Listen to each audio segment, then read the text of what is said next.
예수님의 마음. 자, 오늘 말씀은 예수님이 떡 7덩어리를 가지고 4,000명을 먹이신 그런 말씀이에요. 비슷한 그런 기적의 말씀이 있죠. 떡 5덩어리 가지고 5,000명을 먹이신 그런 기적의 또 말씀도 있습니다. 그것은 흔히 오병이어라고 부르는데, 그 오병이어에 가려서 떡 7덩어리를 가지고 4,000명을 먹이신 이 말씀이 그 오병이어 사건에 가려져서 우리가 잘 기억하지 못하는 그런 경향이 있지 않나, 그런 생각을 하게 됩니다. 오늘 말씀을 통해서 예수님의 사랑과 은혜를 우리가 깊이 경험하고 깨닫는 복된 시간이 됐으면 좋겠습니다. 자, 우리 주기도문을 다 외우시죠? 예, 주일 오전 예배 때는 사도신경으로만 신앙 고백하고 주기도문이 없어요. 없다기보다도 예배 순서에는 없죠. 그리고 뭐 주일 오후 예배도 그렇고, 우리 교회 같은 경우는 이제 수요일 예배는 주기도문으로 마치는데, 어떤 교회는 주일 오전 예배도 주기도문 혹은 주기도문 송 그 노래를 가지고 하는 교회도 있습니다. 여하튼 그러다 보니까 사도신경은 주일 오전 예배만 나와도 매주 한 번씩은 암송하게 되는데, 도리어 주기도문을 우리가 가까이 하지 못할 때가 참 많지 않나, 그런 생각을 하게 됩니다. 주기도문을 보면 두 부분으로 간구가 나누어집니다. 앞부분은 하나님과 관련된 그런 간구죠. 마치 십계명하고 똑같습니다. 십계명도 앞에 4계명까지는 하나님과 관계된 대신 계명이고, 5계명부터 마지막 10계명까지 사람과의 관계가 주어지는 그런 계명입니다. 주기도문도 그렇습니다. 그래서 시작할 때 하늘에 계신 우리 아버지, 그렇게 시작합니다. 하나님과 관련된 그런 간구가 먼저 일어나는 것이죠. 너는 먼저 주님의 나라와 주님의 의를 구하라는 말씀처럼 주기도문의 시작도 하나님의 나라와 하나님의 의를 먼저 구하고 있습니다. 그런 다음에 우리와 관련된, 나 자신과 또 우리와 관련된 간구가 이제 두 번째 대목에서 시작이 되는데, 어떻게 시작이 되냐면 우리에게 일용할 양식을 주옵시고, 그렇게 시작이 됩니다. 자, 한번 거기서부터 한번 우리 함께 외워볼까요? 자, 오늘날 시작. 오늘날 우리에게 일용할 양식을 주옵시고, 우리가 우리에게 죄 지은 자를 사하여 준 것 같이 우리 죄를 사하여 주옵시고, 우리를 시험에 들게 하지 마옵시고, 다만 악에서 구하옵소서. 이것이 이제 우리 자신을 위한 기도예요. 그런데 놀랍게도 일용할 양식을 주옵소서가 첫 번째 기도 제목으로 우리에게 주어진 겁니다. 주기도문이 왜 주기도문이냐?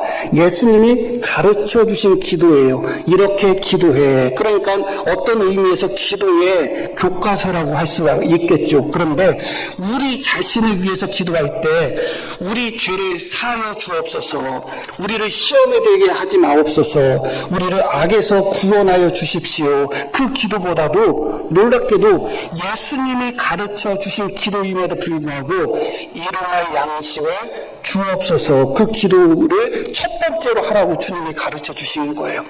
너무 놀랍죠. 다른 사람이 그 기도를 가르쳐줬다면 인간적인 욕심으로 일용할 양식을 먼저 구하나 보다 생각할 텐데, 예수님이 가르쳐 주신 기도인데, 우리 죄를 용서해 주세요, 우리가 다른 사람의 죄를 용서하게 해주세요, 우리가 악한 자에게 시험되지 않게 해주세요, 그리고 우리를 악에서부터 구원해 주세요, 그 기도보다 앞선 것이 오늘 우리에게 일용할 양식을 주세요, 그 기도가 가장 앞서 있다는 것이죠. 왜 그럴까? 그 부분에 대해서 오늘 말씀을 드리려고 하는 것은 아닙니다. 중요한 것은 우리 예수님은 우리의 한 끼 한 끼를 소중히 여기신다는 거예요. 우리가 먹고 사는 문제를 우리 예수님은 소중히 여기신다는 거예요.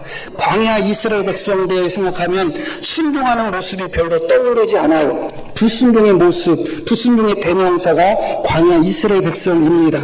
그런데 한 번도 하나님은 이스라엘 백성들이 원망하고 불평했다고 해서 만나를 안 주신 적이 없어요.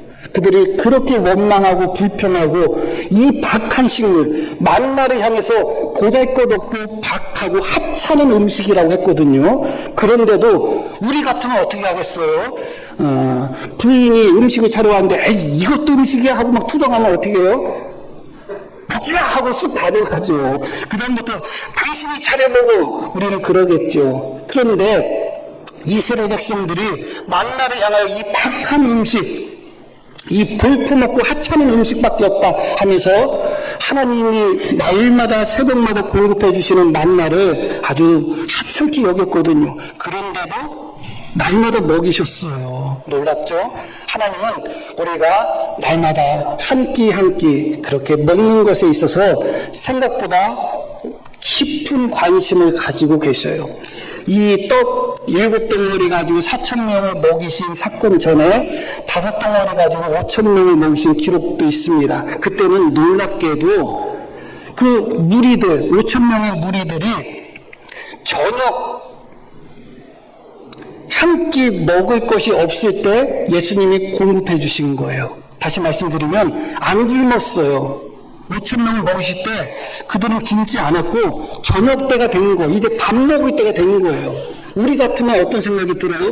뭐 한 끼 정도 굶어도 되겠다 하는 생각이 들잖아요. 그런데 바로 그날 저녁 주님께서 그들에게 오병이어의 기적을 통해서 배불리 먹이셨어요. 그럼 오늘 말씀을 보면 이렇게 시작이 됩니다. 32절 말씀 보면 예수께서 제자들을 불러 이르시되 내가 무리를 불쌍히 여기노라. 그들이 나와 함께 있은지 이미 사흘임에 먹을 것이 없도다.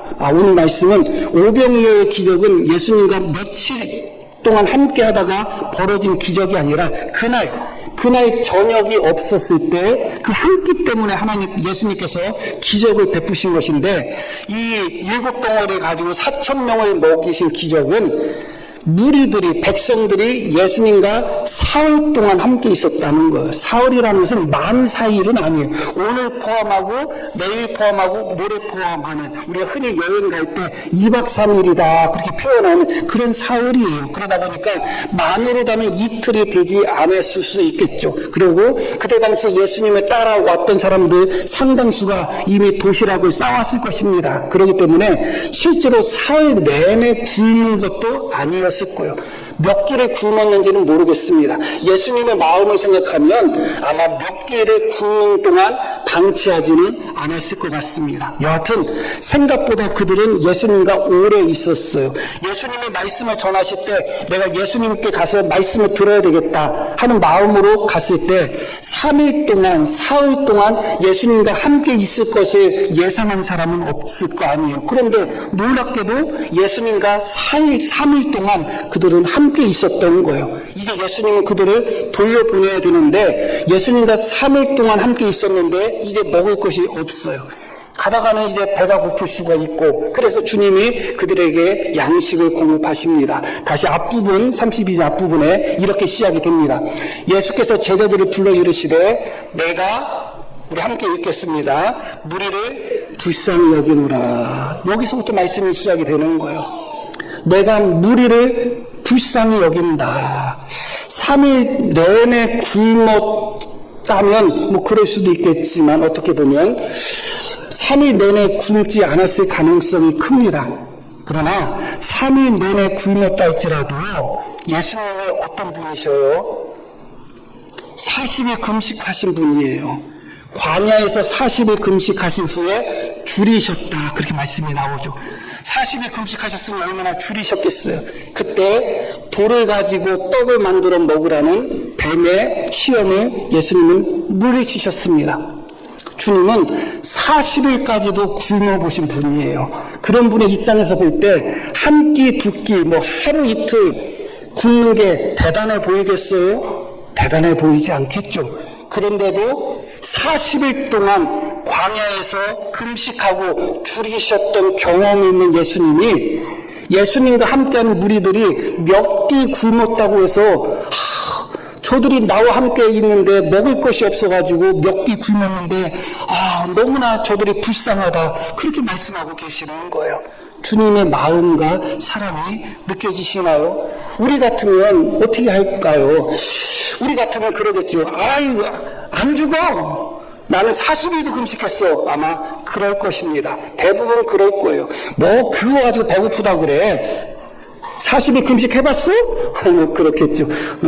우리 같으면 그럴 가능성이 큽니다. 우리는 자신의 경험 혹은 자신의 성공을 가지고 다른 사람을 판단하거나 다른 사람을 정죄할 때가 참 많아요. 너 그거 가지고 그렇게 힘들어해.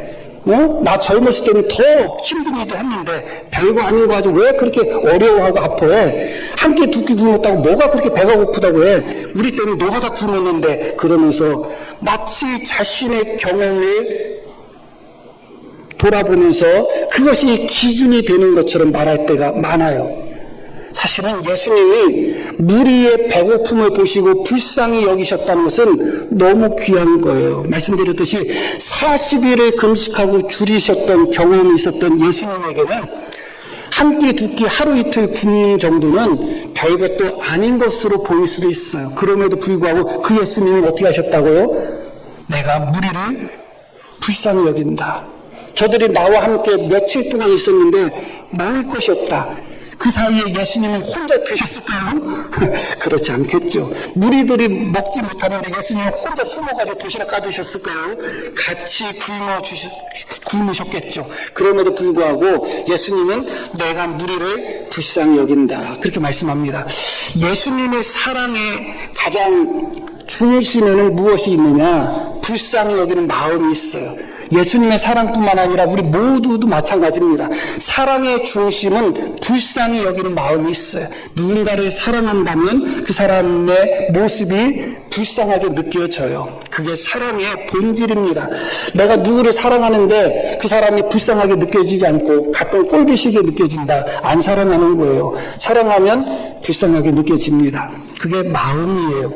우리 예수님은 누구보다 무리를 사랑하셨습니다. 그렇기 때문에 당신은 40일을 금식하고 줄이셨지만 그런 상태에서 얼마든지 돌을 가지고 떡으로 만들어서 드실 수도 있었음에도 불구하고 그것을 거절하신 예수님이 며칠 굶은 무리를 불쌍히 여기는 마음으로 그들에게 7덩어리 떡을 가지고 그들에게 배불리 먹이시는 그런 사랑, 그런 긍휼을 보여주셨습니다. 지난주에 신방을 했고 이번 주에도 이제 신방이 있고 또 신방 받지 못하신 분 있으면 받으셔야 돼요. 신방 받으시기를 바랍니다. 그래서 우리가 그 복에 함께 누린다는 것이 너무나 좋은 것입니다. 그 조원수 원사님 댁에 이제 신방을 했는데 조원수 원사님 제 올해 연세가 99인 줄 알았더니 100세시라고 하시더라고요. 그런데 이제 귀는 어둡고 눈은 좀 어두우셔가지고 잘 못 들으시고 잘 못 보시는데 그러나 이 정신이 맑으셔요. 또 믿음도 또 오늘 새벽의 말씀처럼 새벽 이슬과 같은 주에 청년들이 죽게 나온다는 말씀처럼 연세가 100세지만 마치 새벽 이슬과 같은 그런 믿음을 가지고 계시는 것 같은 그런 생각을 했습니다. 그런데 그 조원수 원사님 가정에 이제 신방하는데 장로님들과 함께 동행해서 신방을 했어요. 그런데 100세 연세를 가지고 계시는 조원수 원사님이 두 분 장로님들을 향해서 뭐라고 말씀하셨냐? 장로님들이 나이 먹는 게 아깝다는 거예요.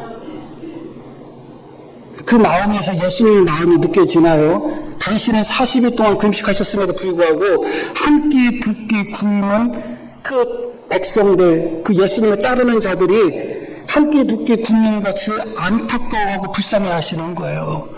당신은 연세가 100세인데 장로님도 나이 먹는 게 아까워 그러시는 거예요. 그러시면서 지금도 100세 연세고 눈이 잘 보이지 않으시고 귀가 잘 안 들리시지만 예수님을 정말 간절하게 찾고 사모하는 그런 권사님의 모습을 봤어요.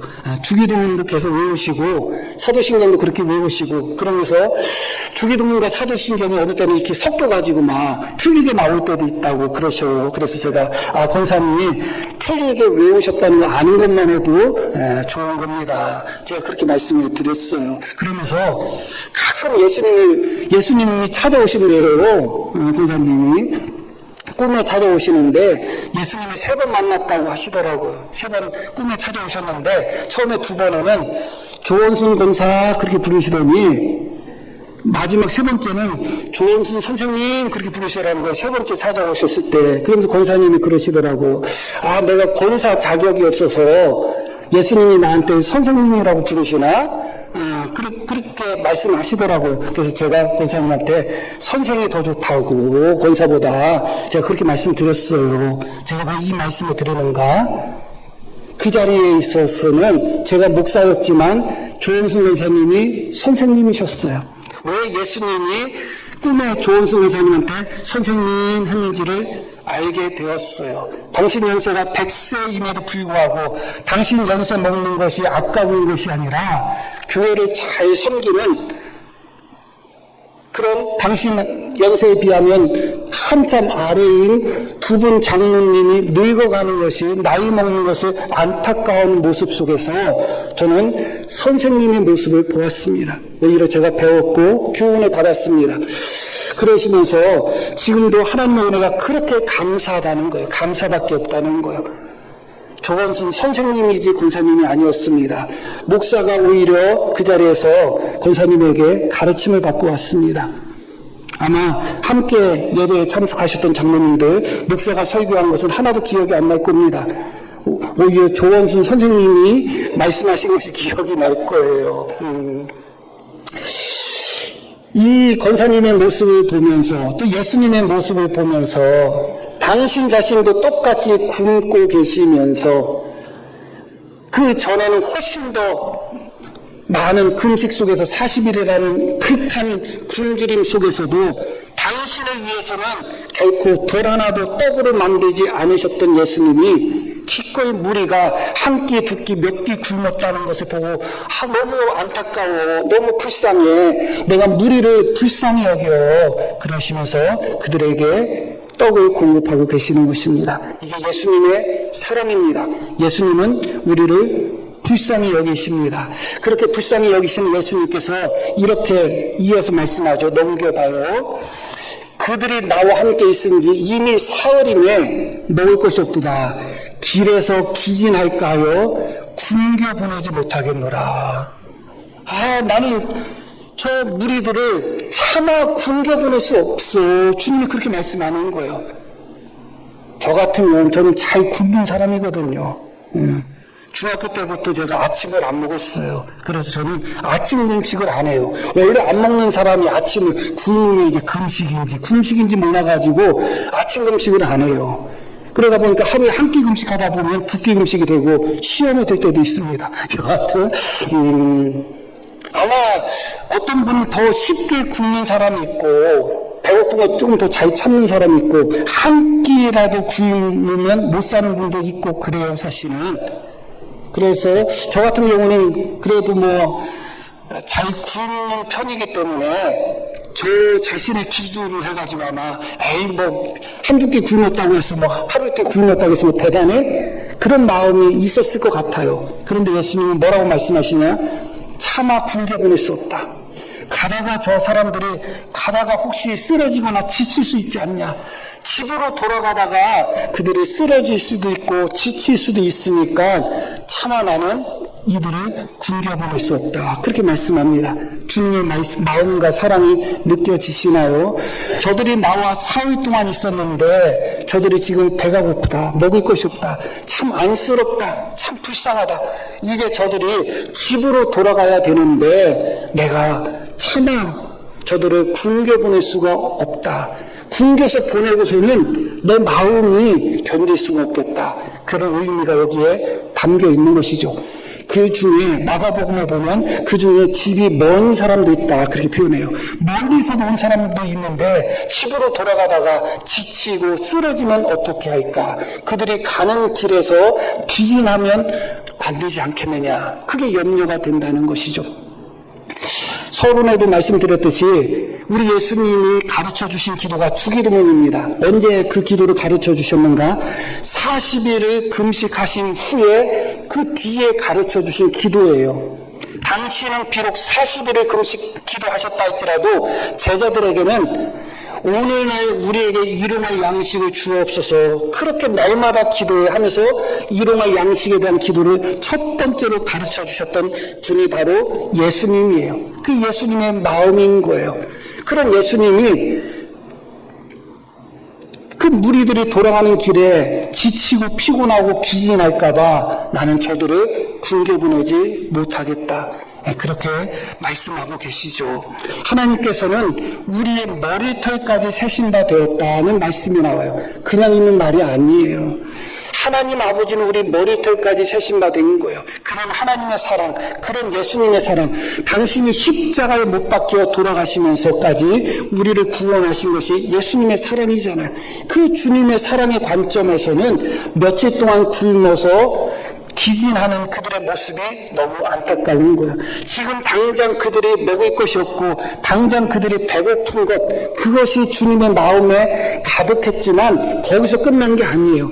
지금 이렇게 배고픈 상태에서, 이렇게 양식 없는 상태에서 그들이 길을 가다가 혹시 쓰러지면 어떻게 할까? 그들이 길을 가다가 혹시 지쳐서 쓰러지고 넘어지면 어떨까? 그것까지 주님은 염려하신 것이죠.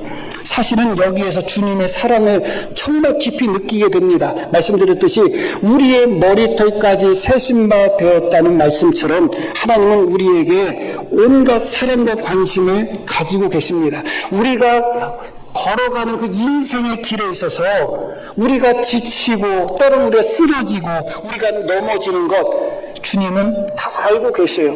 주님이 더 안타까워하고 계시고 주님이 더 불쌍히 여기십니다. 예수님께서 겟세마네 동산에서 기도하실 때 제자들에게 내 마음이 심히 고민하여 죽게 되었다. 주님이 표현하실 만한 정도의 말씀이 아니에요. 내 마음이 정말 너무 괴로워서 죽을 지경이다. 그런 의미거든요. 예수님 입술에서 그런 기도가, 그런 말씀이 나오겠어요? 그런데 예수님은 그렇게 말씀하셨어요. 내 마음이 너무너무 괴로워서 죽을 지경이다. 나와 함께 기도해달라 하면서 처음으로 제자들에게 나와 함께 기도해달라 그렇게 부탁을 하셨죠. 그리고 특별히 뽑아가지고 3명의 제자들만 선택하셔서 가셨는데 그 제자들이 어떻게 하고 있어요? 자고 있잖아요. 우리 같으면 어떻게 하겠어요? 우리가 예수님이었다면 자냐? 그것도 우리 같으면 그러겠죠. 그런데 주님이 첫 번째 하신 말씀이 뭐예요? 그런 심정 속에서 내 마음이 정말 고민하여 죽을 지경이니 나와 함께 기도하자 그렇게까지 부탁했는데 자고 있는 제자를 보면서 우리 예수님이 하신 말씀 마음은 원이로되 육신이 약하구나 그렇게 말씀하고 계시잖아요. 그만큼 예수님은 우리를 사랑하고 우리에게 관심을 보이고 계시는 겁니다. 기도하라고 했는데도 자고 있는 제자들을 보면서 마음엔 원인데 너희가 참 육신이 약하구나 하셨던 분이에요. 우리 인생길에서 걸어가다가 쓰러졌다고 해서 예수님이 그 정도밖에 안 돼? 못 일어나? 믿음이 그거밖에 안 돼? 그 정도밖에 인내 못해? 그러지 않습니다. 절대 그러지 않습니다. 주님과 함께 3일밖에 안 있었어. 이 사람들은 주님과 함께 3일밖에 있지 않았던 사람들이 돌아가는 발걸음까지도 그들이 집으로 돌아가는 그 길에서 혹시 지치고 혹시 쓰러지고 혹시 피곤할까봐 그것까지도 걱정 염려하시면서 나는 저 사람들을 굶겨 보내지 못하겠다고 하시는 예수님이 어찌 예수님을 사랑하며 평생 주님을 섬기고 하나님의 교회를 충성하는 우리가 우리의 인생 속에서 우리의 인생길과 우리의 믿음의 길 속에서 지치고 쓰러지고 넘어졌다고 해서 주님이 탓하시겠어요? 이미 주님이 더 먼저 안타까워하고 이미 더 주님이 더 우리를 불쌍히 여기십니다. 그것을 믿으셔야 됩니다. 겟세마네 동산에서 마음은 원이로 육신이 약하도다 외쳤던 말씀하셨던 그 주님은 우리의 주님인 것입니다. 3일 굶은 백성들이 돌아갈 때 쓰러지고 혹시 지칠까봐 염려하며 내가 그들을 정말 굶겨보내지 못하겠다고 말씀하신 분이 우리의 주님이십니다. 우리는 그 주님을 믿는 거예요. 차마 그들을 굶겨보내지 못하겠다. 주님의 마음이 느껴지시죠? 그런 후에 제자들에게 얼마만큼의 떡이 있는지 양식이 있는지 물어보시고 정말 적은 양식이죠. 떡 7개와 작은 멸치와 같은 작은 생선 두어 마리, 몇 마리 그 정도밖에 없었던 거예요. 그러나 예수님은 하나님께 감사 기도하며 무리에게 나누어 주시는데 놀라운 역사가 나타납니다. 37절 말씀 보겠습니다. 다 배불리 먹었다. 그리고 뭐라고 나와요? 남은 조각을 7 광주리에 차게 거두었다. 이 광주리는 조그만 바구니를 이야기하는 것이 아니라 사람이 들어갈 정도로 큰 광주리예요.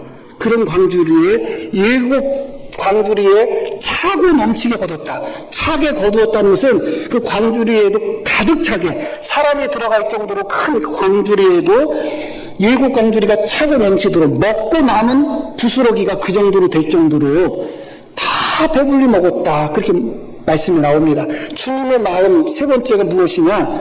배불리 먹이고 싶은 마음이에요. 자, 예수님이 누구예요? 예수님은 예수님이죠. 예수님은 하나님이시고 하나님의 아들이잖아요. 다 알고 계셔요. 무엇을 알고 계실까요? 몇 인분이면 된다는 걸 알고 계셔요. 예수님이 급식하면 딱딱 맞아 떨어질 거예요. 아시니까. 우리 성도님 여전도회나 가끔 남전도회 할 때 밤양 맞추기 어렵죠? 그럼 우리는 그런겨. 우리는 원래 그래. 근데 예수님은 아셔. 그런데 놀랍게도 다 알고 계시는 예수님이 우리 교회에서 예수님이 직접 답을 하신다면 딱 맞게 안 하실 거예요. 남게 하실 거예요. 배부르게 하실 거예요. 그게 예수님의 마음이에요. 그게 예수님의 마음이에요. 이걸 어찌 낭비라고 할 수가 있겠어요? 이미 얼마만큼이 필요한 줄 아셔요. 이 정도만 공급해도 충분하다는 걸 아시는 분이에요. 그러나 배불리 먹고도 7 광주리에 차고 거둘 정도로 그렇게 배불리 먹이시고 남도록 공급하신 거예요. 그러면 육신의 배부름뿐만 아니라 마음의 배부름도 있습니다. 배고팠는데 먹는데 먹을 게 너무 많아. 그냥 배불러도 남아있어. 그러면 흐뭇한 거예요. 흐뭇한 거예요. 그것은 낭비가 아니라 예수님의 넘치는 사랑과 넘치는 은혜예요. 주님은 그렇게 넘치게 주시기를 원하는 거예요. 다 배불리 먹이기를 원하시는 거예요. 오랜만에 찾아온 자식에게 상다리가 부러질 정도로 음식을 차린 것이 그게 낭비인가요? 그건 낭비가 아니에요. 그건 사랑이고 아들을 아끼는 엄마의 마음이에요. 우리 예수님께서 그 마음으로 배불리 먹이시고 남길 정도로 그렇게 하셨습니다. 다 아시는 분이 얼마만큼이 필요한다는 걸 아시는 분이 그렇게 하셨습니다. 주님의 마음, 사랑 우리가 충분히 느끼셔야 됩니다. 이와 달리 마리아가 예수님의 죽으심을 앞두고 마리아 마음속에는 예수님이 죽으시면 예수님께 향유를 부어드릴 수 없으니까 내가 예수님께 향유를 부어드려야지 하고 300데나리온 되는 향유를 예수님께 부어드렸어요. 마리아가. 그 모습을 보고 제자들의 반응이 뭐예요? 왜 낭비하느냐? 왜 허비하느냐 그랬어요. 그게 낭비인가요? 그게 허비인가요? 그것은 마리아가 예수님을 향한 넘치는 사랑을 부어드린 거예요. 넘치는 사랑과 은혜는 낭비가 아니에요. 어찌 그것을 낭비라고 할 수 있겠어요? 그런데 이 어리석은 제자들은 예수님께 향유를 부어드리는 여인의 모습을 보면서 왜 쓸데없이 낭비하고 허비하느냐 하면서 마리아를 정죄했습니다. 아마 예수님께서 우리 교회에서 식사 준비하시고 차고 넘치도록 그래서 성도들이 막 싸가야 될 정도로 그렇게 음식 준비했다면 혼날 수도 있어요. 응? 그것도 제대로 하지 못하냐고. 남는 거 싸가면 좋잖아요. 혹시 남으시면 골고루 싸가시길 바랍니다. 목사는 사모한테 양보하지 마시고 그래봤자 목사 찬밥 먹는 거니까 골고루 싸가시기를 바랍니다. 좋잖아요. 다 배불리 먹고 남은 조각을 7 광주리에 차게 거두었다. 사실 이 예수님의 마음이 목사의 마음이기도 합니다. 예수님은 지금 이 순간 무리들에게 육신의 양식을 공급하셨지만 그러나 어떤 의미에서 이 시간 목사는 말씀을 통하여 영적 양식을 공급하는 거예요. 목사가 설교를 준비할 때 설교 기가 막히게 준비해서 내가 얼마나 잘난 목사인가 보여줘야지 그런 마음 없습니다. 그렇다고 해서 대충 준비하고도 하는 마음도 없습니다. 왜 그럴까요? 이 말씀은 우리에게 영적 양식이 되는 거잖아요. 하나님의 교회에 와서 안 그래도 우리의 헛헛한 마음, 때로는 쓸쓸한 마음, 때로는 공허한 마음, 때로는 말씀이 채워지지 않고 은혜가 채워지지 않는 그런 마음으로 교회 와서 예배 드리고 말씀을 들었는데도 그 말씀이 우리를 배부르게 하지 못하고 그 말씀이 우리를 부유하게 하지 못하고 만족하게 하지 못하고 그냥 그렇게 배고픈 마음으로 배고픈 심령으로 성도들이 돌아간다면 목사로서 얼마나 안타깝고 가슴 아픈 일이겠어요. 그런 마음으로 사실은 목사로서도 말씀을 준비하는 겁니다. 내가 은혜 받았다는 말 듣기 위해서 준비하는 것도 아니고 목사가 설교 때 한 번이라도 더 아멘 하라 그것을 요구하는 것도 아닙니다. 이 말씀을 통해서 성도님들이 영적으로 배불렀으면 좋겠어요. 교회 와서 예배드리고 배고픈 심령으로 왔다가도 말씀을 통해서 우리가 채워지고 그래서 세상을 살아갈 때 이 말씀이 길을 갈 때 그들이 돌아갈 때 예수님이 먹여주셨던 그 떡이 길을 가는 그들이 쓰러지지 않고 넘어지지 않고 기진하지 않도록 한 것처럼 한 주간 동안 세상에서 살면서 세상의 죄악과 싸우고 세상의 유혹과 싸우고 세상의 부조리 속에서 믿음을 지켜가는 성도들이 쓰러지지 않도록 지치지 않도록 그렇게 배불리 풍부하게 공급되는 말씀을 전하고자 하는 것이 목사의 마음이에요. 그렇기 때문에 더 집중해서 예배 들으시라고 하는 거고 말씀도 더 집중해서 들으시고 찬송도 기도도 더 크게 부르시라고 하는 거예요. 그거 목사가 좋다고 하는 것이 아님을 다시 한번 기억하시기를 바랍니다. 여기서 우리 한 가지 원리를 배우게 됩니다. 그것은 무엇이냐? 떡 몇 덩어리밖에 남지 않았지만 예수님으로 말미암아 놀라운 이적이 벌어져서 4,000명이 넘는 사람들이 다 배불리 먹고도 7 강주리가 남았습니다. 너무나 놀라운 이적이죠. 이 놀라운 이적의 시작은 어디서부터 시작이 되었는가? 예수님의 긍휼에서부터 시작된 겁니다. 예수님이 불쌍히 여기는 마음에서부터 시작되는 거예요. 예수님이 불쌍히 여기시면 기적이 나타나는 거예요. 응답이 나타나는 거예요. 그런데 예수님이 불쌍히 여기지 않고 내가 나를 불쌍히 여기는 사람이 너무 많아요. 어떻게 된 것인지 모르지만 지금 시대에 자기 연민, 자기 사랑이 너무 많아요. 주님이 나를 불쌍히 여기시고 주님이 나를 먹이시려고 하는데 걸어가는 길 속에서도 우리가 지치고 쓰러질 것까지도 염려하고 걱정하면서 차마 저들을 굶겨보낼 수 없다 하는 것이 주님의 마음인데 그렇게 주님은 우리를 불쌍히 여기시는데 그때는 기적이 나타나는데 많은 사람들이 내가 나를 불쌍히 여기는 거예요. 내가 너무 불쌍해.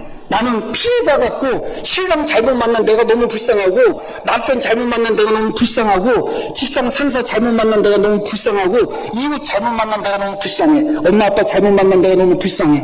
고생하는 내가 너무 불쌍하고 아픈 내가 너무 불쌍해. 자기가 자기를 불쌍히 여기다 보면 어떻게 되느냐? 거기에는 원망밖에 없고 불평밖에 없고 남탓밖에 없는 거예요. 내가 나를 불쌍히 여기는 모습이 바로 광야 이스라엘 백성들의 모습이었습니다. 그러나 오늘 말씀도 어디서 일어난 일인가? 똑같이 광야에서 일어났어요. 그러나 물론 기간이 짧다 할지라도 3일 동안 이 사람들은 예수님과 함께하며 먹지도 못했지만 우리 굶었다고 하면서 자기들 불쌍하다 하지 않았어요.